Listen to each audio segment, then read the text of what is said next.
Shields up, Iron Breakers. Rurikhan here, coming at you with another video, and today we're going to be talking about Monster Hunter World. More specifically, we're going to be talking about tempered monsters. And the main reason we're going to be talking about tempered monsters today is because yesterday we had the weekly update, which brings the new limited bounties as well as the new event quests. And in those event quests, there's actually a new quest in there that is going to allow you to farm tier 2 tempered investigations. Now, for those of you that are already at the end game of Monster Hunter World, you're going to know the importance of farming those tier 2 tempered monster investigations because you're going to want to get those higher level decorations.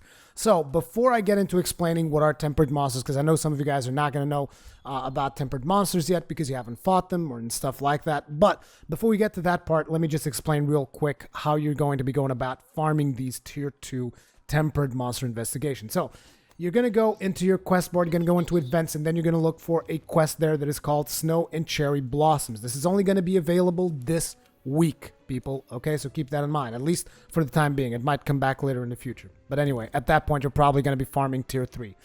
So you're going to take on that quest, and instead of rushing after the monsters, killing them off, and being done with them, you're going to take your time. You're going to let the monsters wander around, just like really take your time with the quest. As a matter of fact, go gather some materials, go grab, go do some of the bounties that you got to do. Get yourself some minerals, get yourself some mushrooms, some plants, all that stuff. Kill some small monsters, whatever you got to do for your bounties. Just give the monsters time to roam the map for a little bit. After that, you're going to start tracking the monsters down, and you're going to find their footprints, their claw marks, all of the tracks that they leave across the map, and you're going to pick every last one of those up. Pick them up, because essentially the more of those you pick, the more chances you have of getting yourself a new investigation, and that investigation that will generate from you picking up the footprints from these monsters, which are essentially a pink Rathian and a Legiana. Those are tier 2 tempered monsters, which means their footprints, their claw marks, any tracks they leave behind can generate tier 2 tempered monster investigations. So really, take your time with this quest, pick up all the tracks you can possibly find on these monsters, and if eventually you get bored and you just want to kill them, then go ahead and kill them off. But just remember, what you really want to do is pick up all those tracks, because those are what are going to be generating the tier 2 monster investigations that you're going to be finding.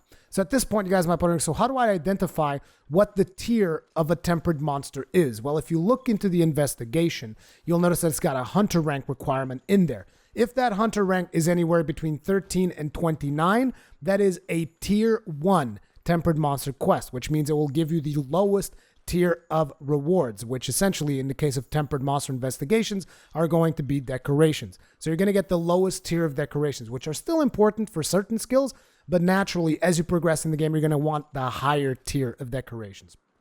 So tier 2 is going to be from hunter rank 30 to 49. So any monster investigation that you have that is between hunter rank 30 and 49 is going to be a tier 2, which means you're going to get tier 2 rewards. And there will be a chance of you even getting some of the rare stream stones in there. Not the rarest ones, but I think you can get like the warrior stream stones on tier 2s.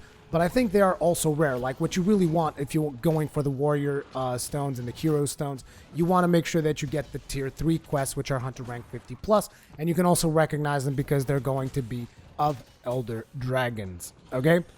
So again, you can take this quest during this week. Make sure that you do that. And now some of you guys might be asking, okay, but what about these tempered monsters? What's the deal with them? Why do I care? Because some of you might not be at endgame yet, which means you don't really have to worry that much about it. All you need to know is that tempered monsters deal more damage. As far as I can tell, they seem to be more aggressive and they seem to enrage a little bit easier than their weaker counterparts. They do not have additional HP. They have the same HP as that monster at high rank. But again, they can truck you really hard if you get complacent. And the reason why you fight these tempered monsters is to get the decorations which allow you to min-max your gear. But anyway, that was just what I wanted to tell you guys, to let you guys know about this particular quest. You might want to get started on it if you currently don't have any tempered monster investigations. This is a really good chance at getting them. Hopefully this video helps you guys out there in the end game grind. If you have any further questions about tempered monsters, make sure to ask them in the comment section below. Like I've mentioned on previous videos, I have a lot of Monster Hunter veterans hanging out in my comment section. They will be happy to help you out and answer any question that you guys might have. I'm also looking through those comment sections as well whenever I have a chance and making sure that I reply there as well. So thank you very much for watching. Let me know what you thought about the video, and I'll see you guys in the next one.